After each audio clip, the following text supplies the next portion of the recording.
ব্রহ্মচারী প্রভু, অধ্যক্ষ ইস্কন প্রবর্তক শ্রীকৃষ্ণ মন্দির। উপস্থিত রয়েছেন শ্রীমৎ পরিতোষানন্দ গিরি মহারাজ, শঙ্কর মঠ ও মিশনের সুযোগ্য প্রতিনিধি।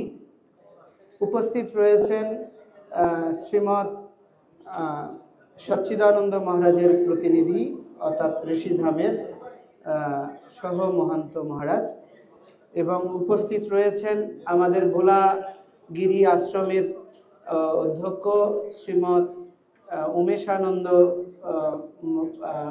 ব্রহ্মচারী মহারাজ, গিরি মহারাজ, এবং উপস্থিত রয়েছেন শ্রীমৎ রণনাথ ব্রহ্মচারী মহারাজ। উপস্থিত রয়েছেন শ্রীমৎ প্রেমময়ানন্দ মহারাজ, এবং উপস্থিত রয়েছেন শ্রীমৎ গোবিন্দ ব্রহ্মচারী মহারাজ। উপস্থিত রয়েছেন শ্রীমৎ অজপানন্দ ব্রহ্মচারী মহারাজ। উপস্থিত রয়েছেন শ্রীমৎ বীরেশ্বরানন্দ গিরি মহারাজ। উপস্থিত রয়েছেন শ্রীপাদ অকিঞ্চন দাস ব্রহ্মচারী প্রভু। উপস্থিত রয়েছেন শ্রীমৎ স্বতন্ত্র গৌরাঙ্গ দাস ব্রহ্মচারী প্রভু। উপস্থিত রয়েছেন আমাদের রনি বাবা সহ অনেক সাধু সন্ত বৃন্দ। আপনাদের সকলকে আজকের এই সংবাদ সম্মেলনে যোগদানের জন্য এবং জাতির ক্রান্তি লগ্নে সনাতনী বা সংখ্যালঘু জনগোষ্ঠীর নেতৃত্ব প্রদানের জন্য কৃতজ্ঞতা এবং প্রণাম নিবেদন করছি।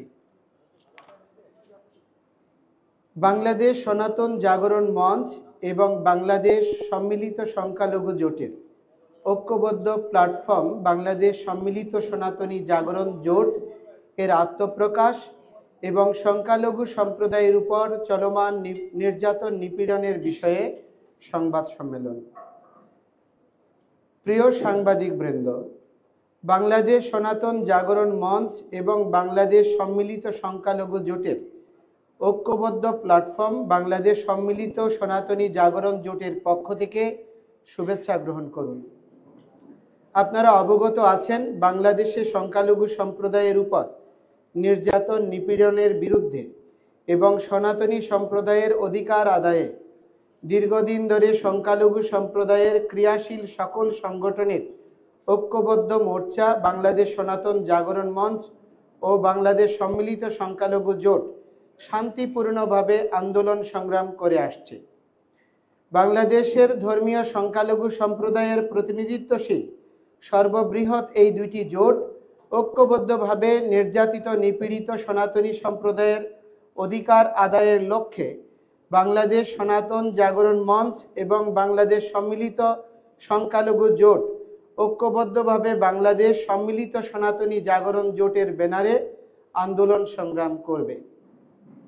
প্রিয় সাংবাদিক বৃন্দ, আপনারা জানেন, বিগত 5ই আগস্ট ছাত্র জনতার গণ অভ্যুত্থানে সরকার পতনের পর পরিবর্তিত রাজনৈতিক প্রেক্ষাপটে দেশের বিভিন্ন স্থানে হিন্দু সম্প্রদায়ের মানুষের বাড়িঘর, উপাসনালয়, ব্যবসা প্রতিষ্ঠানে নজিরবিহীন হামলা, ভাঙচুর, অগ্নিসংযোগ, জায়গা জমি দখল, লুটপাট, নির্মম নির্যাতন ও প্রাণহানির ঘটনা ঘটেছে। অনেক নারীর উপর পাশবিক নির্যাতন করা হয়েছে। শুধু তাই নয়, সারা দেশে বিভিন্ন শিক্ষা প্রতিষ্ঠানে বিনা কারণে ভয়ভীতি দেখিয়ে সংখ্যালঘু সম্প্রদায়ের অসংখ্য শিক্ষককে জোরপূর্বক পদত্যাগে বাধ্য করা হয়েছে।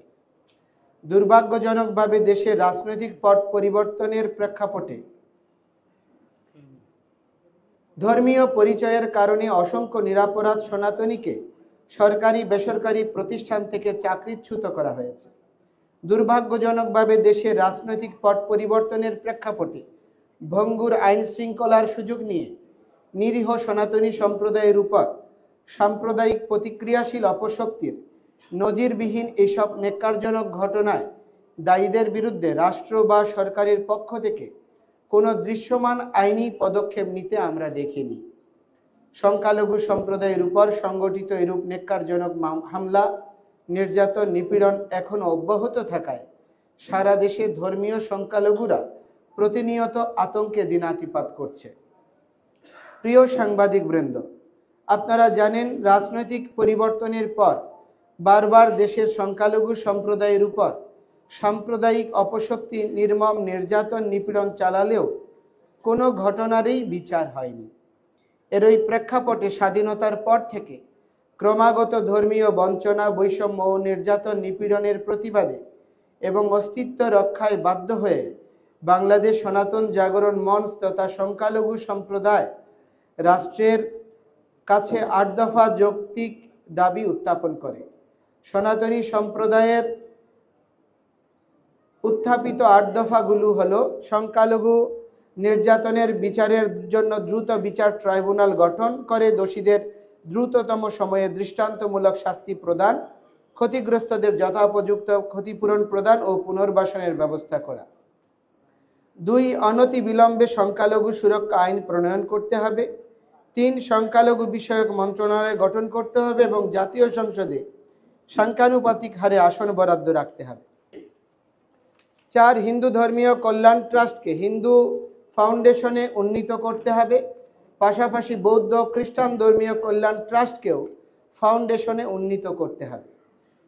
৫. দেবোত্তর সম্পত্তি পুনরুদ্ধার ও সংরক্ষণ আইন প্রণয়ন এবং অর্পিত সম্পত্তি প্রত্যার্পণ আইন যথাযথ বাস্তবায়ন করতে হবে।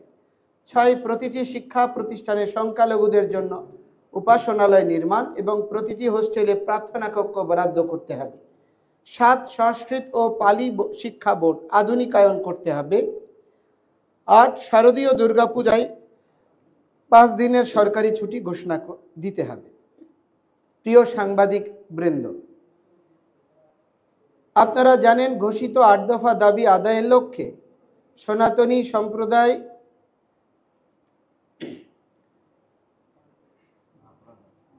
সনাতনী সম্প্রদায়ের প্রতিনিধিত্ব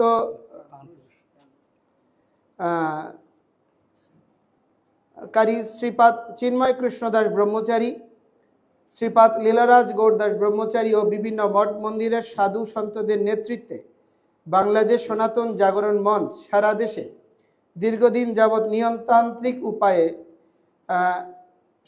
সভা সমাবেশ সহ শান্তিপূর্ণভাবে আন্দোলন কর্মসূচি পালন করে আসছে। এই আন্দোলনের ধারাবাহিকতায় ৮ দফা দাবি আদায়ের লক্ষ্যে পূর্ব ঘোষিত কর্মসূচির অংশ হিসেবে জাগরণ মঞ্চ বিগত ২৫শে অক্টোবর ২০২৪ শুক্রবার চট্টগ্রামের ঐতিহাসিক লালদিঘি ময়দানে বিভাগীয় গণসমাবেশ আয়োজন করে। স্মরণকালের সর্ববৃহৎ শান্তিপূর্ণ এই গণসমাবেশে স্বতঃস্ফূর্তভাবে সনাতন সম্প্রদায়ের লক্ষ লক্ষ নরনারী অংশগ্রহণ করে, যা বিভিন্ন দেশীয় ও আন্তর্জাতিক গণমাধ্যমে প্রচারিত হয়েছে। লক্ষ লক্ষ মানুষের অংশগ্রহণে অনুষ্ঠিত শান্তিপূর্ণ এই গণসমাবেশে সরকারের পক্ষ থেকে যথাযথ নিরাপত্তার ব্যবস্থা করায় সনাতনী সম্প্রদায়ের পক্ষ থেকে সরকারের প্রতি আন্তরিক কৃতজ্ঞতা প্রকাশ করি। কিন্তু আমরা অত্যন্ত দুঃখের সাথে লক্ষ্য করলাম, দেশের বিভিন্ন রাজনৈতিক দল ও সরকারের বিভিন্ন দায়িত্বশীল পর্যায় থেকেও ৮ দফার যৌক্তিকতা স্বীকার করে এর সাথে সংহতি জানালেও সনাতনী সম্প্রদায়ের স্মরণকালের সর্ববৃহৎ এই শান্তিপূর্ণ গণজমায়েতকে প্রশ্নবিদ্ধ করা এবং বহির্বিশ্বে সরকারের ভাবমূর্তি ক্ষুণ্ণ করার অশুভ উদ্দেশ্যে জাতীয় পতাকার অবমাননার কথিত অভিযোগে জৈনক ফিরোজ খান নামে এক ব্যক্তি বিগত ৩০শে অক্টোবর চট্টগ্রামের কোতোয়ালি থানায় বাংলাদেশ সনাতন জাগরণ মঞ্চের মুখপাত্র ও পুণ্ডরিক ধামের অধ্যক্ষ চিন্ময় কৃষ্ণ দাস ব্রহ্মচারী, শ্রীপাদ লীলারাজ গৌর দাস ব্রহ্মচারী সহ ১৯ জন সংগঠকের বিরুদ্ধে একটি মিথ্যা, ভিত্তিহীন ও বানোয়াট রাষ্ট্রদ্রোহিতার মামলা দায়ের করেন। প্রিয় সাংবাদিক বৃন্দ, আপনারা নিশ্চয়ই অবগত আছেন, দেশের প্রচলিত আইন অনুযায়ী স্বরাষ্ট্র মন্ত্রণালয়ের অনুমোদন ব্যতীত কারো বিরুদ্ধে রাষ্ট্রদ্রোহিতার মামলা দায়ের করা যায় না। ষড়যন্ত্রমূলক কথিত রাষ্ট্রদ্রোহিতার মামলাটি দায়েরের ক্ষেত্রে আইনের নির্ধারিত এই প্রক্রিয়াও অনুসরণ করা হয়নি। এই থেকে প্রতীয়মান হয় বিশেষ মহল সরকারকে বিব্রত করার অসৎ উদ্দেশ্যেই মিথ্যা, ভিত্তিহীন মামলাটি দায়ের করেছে। যৌক্তিক দাবি আদায়ের লক্ষ্যে সনাতনী সম্প্রদায়ের চলমান আন্দোলনকে নস্যাৎ জন্যই আন্দোলনের সাথে যুক্ত নেতৃবৃন্দের বিরুদ্ধে হয়রানিমূলক মামলা দায়ের করা হয়েছে। ফলে মিথ্যা হয়রানিমূলক বানোয়াট এই মামলার দায়েরের খবর বিভিন্ন সংবাদ মাধ্যমে প্রকাশিত হওয়ার পর মিথ্যা মামলাটি প্রত্যাহারের দাবিতে সারা দেশে বিক্ষুব্ধ সনাতনী সমাজ শান্তিপূর্ণ উপায়ে প্রতিবাদ কর্মসূচি পালন করে আসছে। এমনকি বহির্বিশ্বে ওই মিথ্যা ষড়যন্ত্রমূলক মামলার প্রত্যাহারের দাবিতে প্রতিবাদ কর্মসূচি পালিত হচ্ছে। আমরা দ্ব্যর্থহীন ভাষায় বলতে চাই, সনাতন ধর্মের অনুসারীরা নিজের মাতৃভূমিকে মাতৃতুল্য রূপে শ্রদ্ধা করে। মহান মুক্তিযুদ্ধের গৌরবোজ্জ্বল ইতিহাসের সাথে সনাতনী সম্প্রদায়ের অসীম ত্যাগের ইতিহাস ওতপ্রোতভাবে জড়িত। সনাতনীদের কাছে লক্ষ শহীদের রক্তে রঞ্জিত বাংলাদেশের জাতীয় পতাকা, জাতীয় সঙ্গীত অপরিমেয় সম্মান ও মর্যাদা। আমরা দেশকে মাতৃরূপে শ্রদ্ধা করি, এটি আমাদের ধর্মীয় শিক্ষা। সুতরাং বাংলাদেশ সনাতন জাগরণ মঞ্চের নেতৃবৃন্দের বিরুদ্ধে বাংলাদেশের জাতীয় পতাকার কথিত অবমাননার অভিযোগে দায়ের করা উল্লেখিত রাষ্ট্রদ্রোহের মামলাটি সর্বৈব মিথ্যা, বানোয়াট, ষড়যন্ত্রমূলক ও ভিত্তিহীন। প্রিয় সাংবাদিকবৃন্দ, আমরা বিশ্বাস করি সনাতনী সম্প্রদায়ের চলমান যৌক্তিক ৮ দফা দাবি আদায়ের শান্তিপূর্ণ আন্দোলনকে নস্যাৎ করা, আন্দোলনের সাথে সম্পৃক্ত পরম সম্মানিত সাধুসন্ত ও সংগঠকদের হয়রানি, সাম্প্রদায়িক সম্প্রীতি বিনষ্ট এবং বর্তমান সরকারের ভাবমূর্তি ক্ষুণ্ণ করার অসৎ উদ্দেশ্যে একটি কুচক্রী মহল এই হয়রানিমূলক মিথ্যা মামলা দায়ের করেছে। বাংলাদেশের অন্যতম প্রধান রাজনৈতিক দল বিএনপি থেকে এই মামলার বাদীকে দলীয় সাংগঠনিক পদ থেকে বহিষ্কারের মাধ্যমে এটি প্রতীয়মান হয়।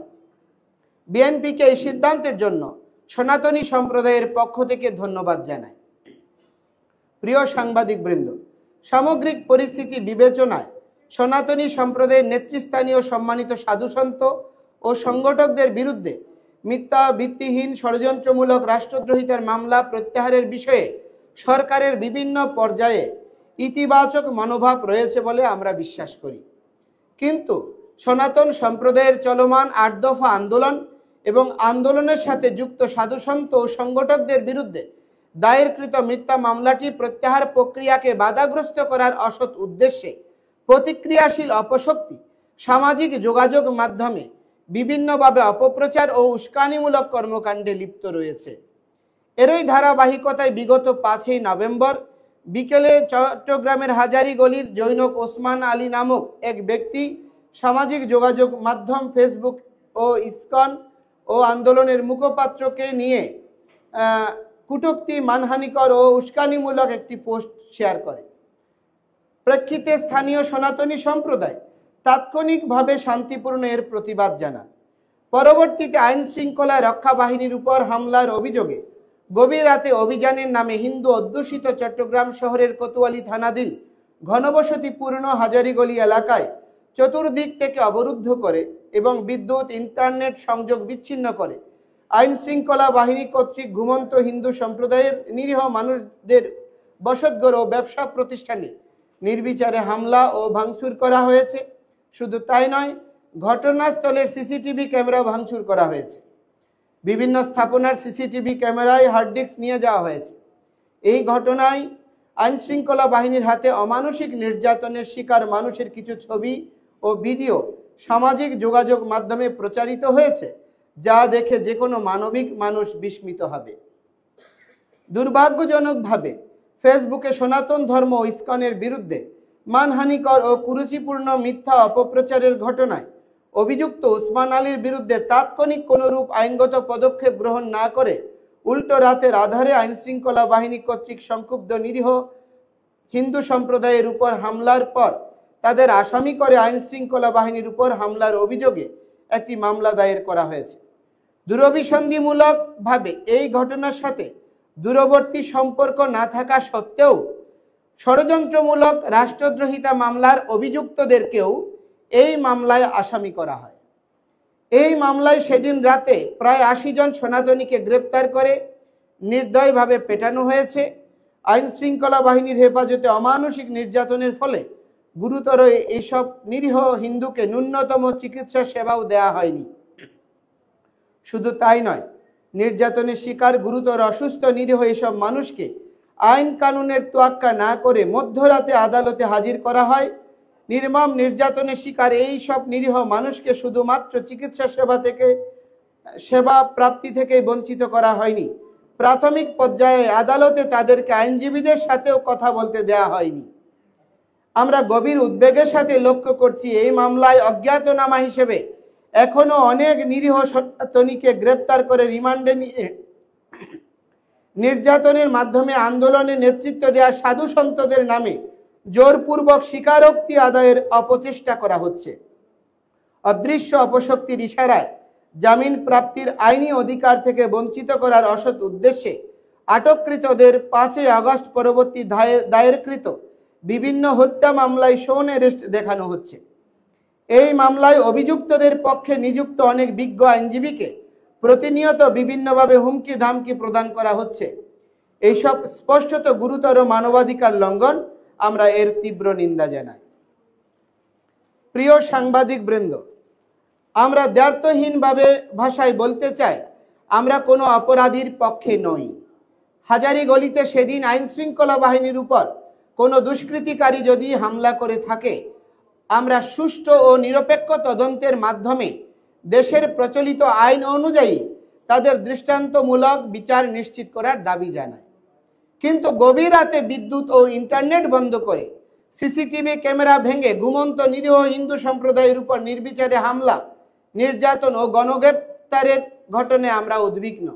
অবস্থা দৃষ্টে মনে হচ্ছে শুধুমাত্র ধর্মীয় বিদ্বেষ এবং সনাতন সম্প্রদায়ের চলমান যৌক্তিক আন্দোলনকে নস্যাৎ করার অশুভ উদ্দেশ্যে এই মামলাকে হাতিয়ার হিসেবে ব্যবহার করে নিরীহ হিন্দু জনগোষ্ঠীকে হয়রানি করা হচ্ছে। আমরা মনে করি অন্তর্বর্তীকালীন সরকারের ভাবমূর্তি ক্ষুণ্ণ করতে বিশেষ কোনো গোষ্ঠী এই অপতৎপরতায় লিপ্ত রয়েছে। প্রিয় সাংবাদিক বৃন্দ, বিদ্যমান পরিস্থিতিতে আপনাদের মাধ্যমে বাংলাদেশ সনাতন জাগরণ মঞ্চ ও বাংলাদেশ সম্মিলিত সংখ্যালঘু জোট, যেটি আজকে থেকে বাংলাদেশ সম্মিলিত সনাতনী জাগরণ জোট নামে আত্মপ্রকাশ করছে, আমরা নিম্নোক্ত দাবিসমূহ উত্থাপন করছি। অবিলম্বে সংখ্যালঘু সম্প্রদায়ের যৌক্তিক 8 দফা দাবি বাস্তবায়নে কার্যকর পদক্ষেপ গ্রহণ করতে হবে। 2. অবিলম্বে বিগত 5 নভেম্বর 2024 চট্টগ্রামে হাজারীগলিতে আইন শৃঙ্খলা বাহিনীর উপর কথিত হামলা ও হিন্দু সম্প্রদায়ের উপর গভীর রাতে আইন শৃঙ্খলা বাহিনী কর্তৃক নির্মম নির্যাতনের নিরপেক্ষ তদন্ত ও বিচারের স্বার্থে বিচার বিভাগীয় তদন্ত কমিটি গঠন করতে হবে। এই ঘটনায় আটক ও নির্মম নির্যাতনের শিকার নিরীহ সনাতনীদের মুক্তি দিয়ে যথাযথ চিকিৎসার ব্যবস্থা করতে হবে। এই ঘটনায় আটককৃতদের ষড়যন্ত্রমূলকভাবে বিভিন্ন হত্যা মামলায় গ্রেপ্তার দেখানোর প্রক্রিয়া অবিলম্বে বন্ধ করতে হবে। এই ঘটনাকে পুঁজি করে সরকারের ভাবমূর্তি নষ্ট করার উদ্দেশ্যে গভীর রাতে নিরীহ সনাতনীদের উপর অন্যায়ভাবে নির্যাতন করা আইন শৃঙ্খলা বাহিনীর অতি উৎসাহী সদস্যদের বিরুদ্ধে আইনানুগ ব্যবস্থা গ্রহণ করতে হবে। 6. সংখ্যালঘু সম্প্রদায়ের যৌক্তিক আন্দোলনে নেতৃত্বদানকারী সাধু সন্ত সংগঠকদের বিরুদ্ধে দায়েরকৃত ষড়যন্ত্রমূলক মিথ্যা রাষ্ট্রদ্রোহিতার মামলা অবিলম্বে প্রত্যাহার করতে হবে। আমরা স্পষ্ট করে বলতে চাই, আমাদের চলমান আন্দোলন সরকার কিংবা কোনো রাজনৈতিক দলের পক্ষে বা বিপক্ষে নয়। আমাদের চলমান আন্দোলন আপামর সনাতনী সম্প্রদায়ের ন্যায্য অধিকার আদায়ের আন্দোলন। আমরা দৃঢ়ভাবে বিশ্বাস করি ছাত্র জনতার গণ অভ্যুত্থানের ফলে গঠিত বর্তমান অন্তর্বর্তীকালীন সরকার বৈষম্যহীন মানবিক বাংলাদেশ বিনির্মাণের স্বার্থে নিরীহ সংখ্যালঘুদের উপর চলমান অন্যায় অনাচার বন্ধ ও উপরোক্ত যৌক্তিক দাবিসমূহ বাস্তবায়নে আন্তরিকভাবে এগিয়ে আসবে। ধন্যবাদ। বাদান্তে চিন্ময় কৃষ্ণদাস ব্রহ্মচারী, বাংলাদেশ সম্মিলিত সনাতনী জাগরণ জোট এর পক্ষে সবাইকে ধন্যবাদ।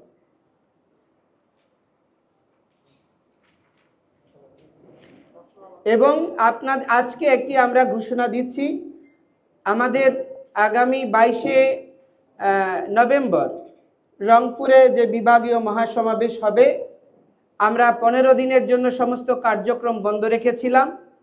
আমরা সরকারকে সহযোগিতা করতে চেয়েছি। আমরা এখনো সহযোগিতা করার মনোভাবেই পোষণ করি। শান্তিপূর্ণভাবে আমাদের অধিকার প্রতিষ্ঠার জন্য আমরা কোনো বিশৃঙ্খলতার বিরুদ্ধে, কোনো রাজনৈতিক ইন্ধনে যুক্ত হওয়ার বিরুদ্ধে আমরা আমাদের অধিকার এবং মতামত তুলে ধরার জন্য আগামী 22শে নভেম্বর রংপুরে মহাসমাবেশ অনুষ্ঠিত হবে এবং আগামী 6 ডিসেম্বর যেটি আপনার খুলনায় অনুষ্ঠিত হওয়ার কথা ছিল মহাসমাবেশ, তো আমরা সেই দিনটি যেহেতু আপনার বাবরি মসজিদ ভাঙার দিন, এটা আমরা এই প্রক্রিয়াকে কোনোভাবে সমর্থন করি না, সেজন্য আমরা সেই দিনের পরিবর্তে 13ই ডিসেম্বর শুক্রবার খুলনায় মহাসমাবেশ হবে এবং আমাদের 29শে নভেম্বর যেটি বরিশালে মহাসমাবেশ হওয়ার কথা ছিল, আমরা যেহেতু সকলে শান্তিপূর্ণ সহাবস্থান এবং প্রতিটি ধর্মের প্রতি শ্রদ্ধাশীল, সেখানে বরিশালের বৃহৎ জনগোষ্ঠীর প্রতিনিধি ইসলামী শাসনতন্ত্র আন্দোলনের সম্মানিত পীর জনাব পীর সাহেব চরমোনাই এবং আরেকটি প্রতিষ্ঠান হচ্ছে চরসিনা, ওনাদের সেখানে মাহফিল রয়েছে, বার্ষিক মাহফিল, তার প্রতি শ্রদ্ধা প্রদর্শন করে আমরা সেই দিনটি পিছিয়ে আমরা 20শে ডিসেম্বর শুক্রবার করার ঘোষণা প্রদান করছি। আপনাদের যদি কোনো প্রশ্ন থাকে।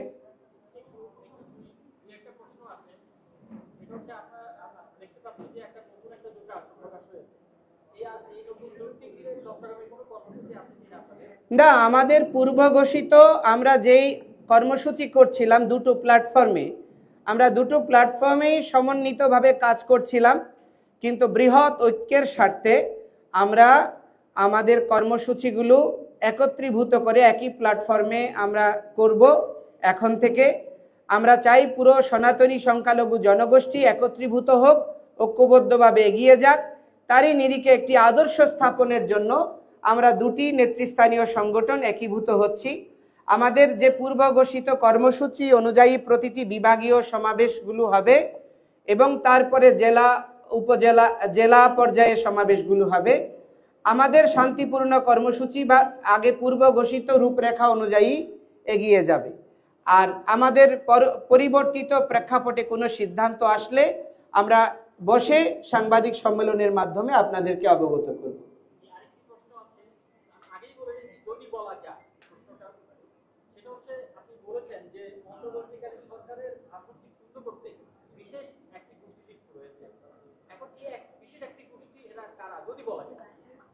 আমরা বলি বাংলাদেশের আপনার স্বনামধন্য ব্যক্তিত্ব বিশ্ব নাগরিক ডক্টর মোহাম্মদ ইউনূস, তিনি দায়িত্ব নিয়েছেন। আমাদের চট্টগ্রামেরই কৃতি সন্তান, আমরা গর্বিত। উনি একজন বিশ্ব নাগরিক বলা চলে, কিন্তু ওনার উদারতা অথবা ওনার কি বলবো সরলতাকে পুঁজি করে সরকারের একটি অংশ, প্রশাসনের একটি অংশ, রাজনৈতিক মতাদর্শের একটি অংশ সম্মিলিতভাবে এই পুরো দেশের স্থিতিশীলতা বিনষ্ট করার জন্য চেষ্টা করছে।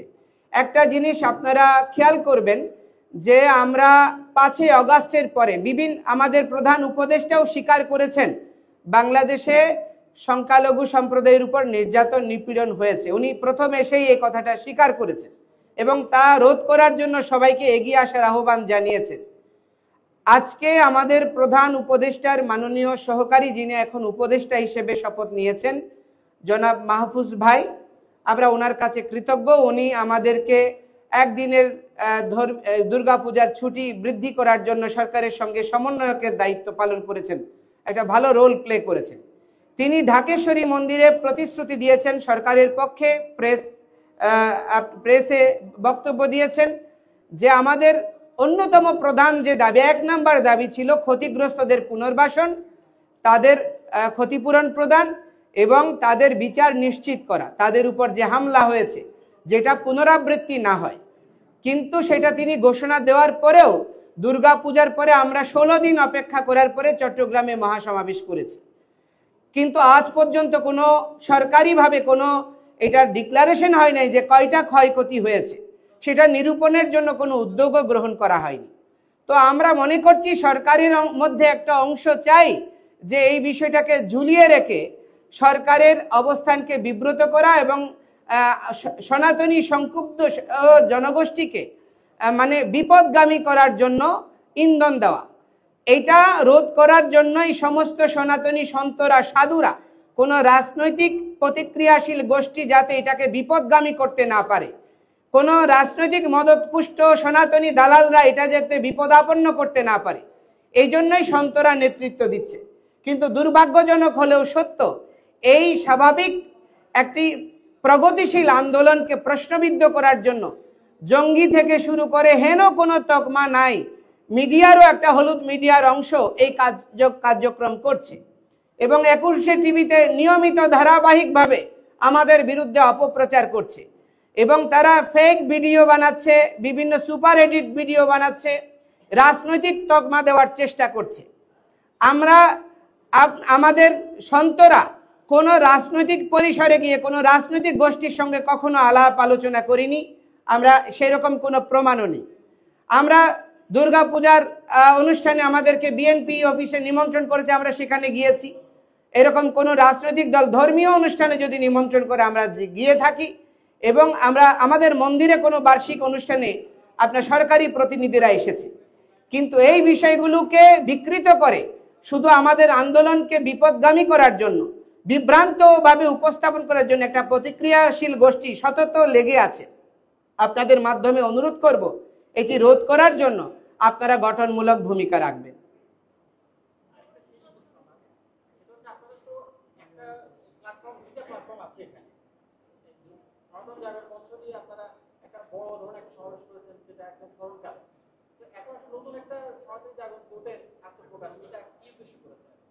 আমরা সনাতনী সম্প্রদায়কে দীর্ঘকাল বহু সংগঠনে আমরা বিভক্ত ছিলাম।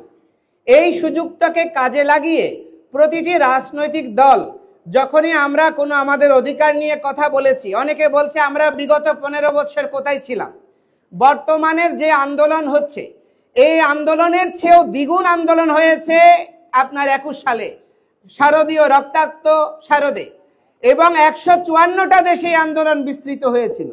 অথচ এই সত্যগুলো উপস্থাপন না করে সবসময় শুধু বিকৃত উপস্থাপনা করে এবং সেই সময়ে আমরা যে নন্দনকাননে মহাসমাবেশ করেছিলাম সেখানে তৎকালীন বিরোধী দলের নেতা বর্তমান মেয়র ডক্টর সাদাত সাহেব থেকে সোলাইমান সাহেব থেকে শুরু করে আওয়ামী লীগ, বিএনপি সমস্ত রাজনৈতিক দল আমাদের সঙ্গে সংহতি জানিয়েছিল। তো এখন প্রশ্নটা হচ্ছে সেই আন্দোলনগুলো করতে গিয়ে আমাদেরকে সরকারি পর্যায়ে জানানো হয়েছিল আপনারা বিভক্ত, আপনারা এক হয়ে আসেন।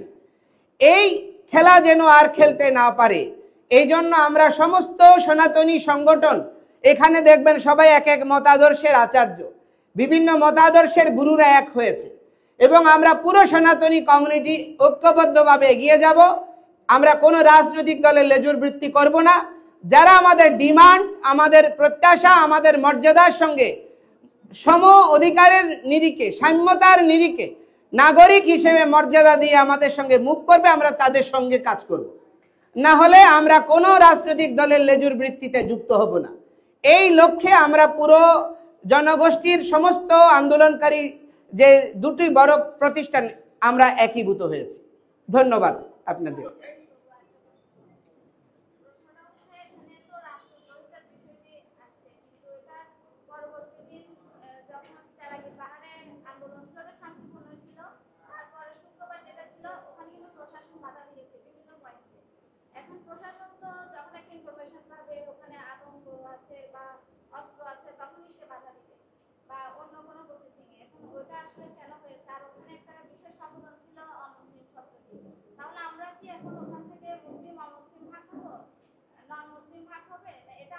আমি তো আগেই বলেছি যে আমাদের প্রতিক্রিয়াশীল একটা গোষ্ঠী প্রশাসনের একটি অংশকে, সরকারের একটি অংশকে ব্যবহার করে এই রাষ্ট্রকে অস্থিতিশীল করতে চায়। তারাই আমাদেরকে সেদিন যে জিনিসটা বলছেন, রাষ্ট্রদ্রোহ মামলার বিরুদ্ধে যখন সনাতনীদের স্বতঃস্ফূর্ত প্রতিবাদ ছিল, গাড়িতে আমাদের এখানে স্যারেরা আছেন, সাধুরা আছেন, ইনার বুকে ছিঁড়ে ফেলেছে বাধা দিয়ে, ওই উনার বুকে আঘাত করেছে এবং আমাদের এই ভার্সিটির শিক্ষক থেকে শুরু করে সবাইকে গাড়িতে প্রশ্ন করা হয়েছে যে নন মুসলিম কে আছে। হ্যাঁ, তো নন মুসলিম দেখে দেখে তাদেরকে রোধ করা হয়েছে। তো দেশে আমাদেরকে বলা হচ্ছে, আমাদের প্রধান উপদেষ্টা আমাদের আশান্বিত করেছিল যে আমরা বাংলাদেশি জনগোষ্ঠী, আমরা বাংলাদেশের নাগরিক, সকলে সমতার ভিত্তিতে থাকব। তাহলে সেখানে ধর্মীয় পরিচয়কে আধার করে আমাদেরকে আলাদাভাবে চিহ্নিত করার প্রচেষ্টা হচ্ছে। তাহলে প্রধান উপদেষ্টার মনোভাবকে প্রশাসনের যে অংশ এগুলো করছে তারা কতটুকু মূল্যায়ন করছে এটা আপনারাই বিবেচনা করবেন। তো যেখানে প্রশাসনের লোক সরকার প্রধানের মনোভাবকে শ্রদ্ধা করে না, সেখানে যারা সাম্প্রদায়িক গোষ্ঠী তারা তো এটাকে সুযোগ নেবেই। এই জন্য এটাকে আমরা নতুন কিছু মনে করছি না, এটা ধারাবাহিকতারই একটা নামান্তর। এই জন্য এটা আপনারা মুক্ত বুদ্ধির আধার, আপনারাই যদি চেষ্টা করেন বাংলাদেশ একটা মুক্ত গণতন্ত্র এবং সকলের সহাবস্থানের সুন্দর পরিবেশ বিনির্মিত হবে।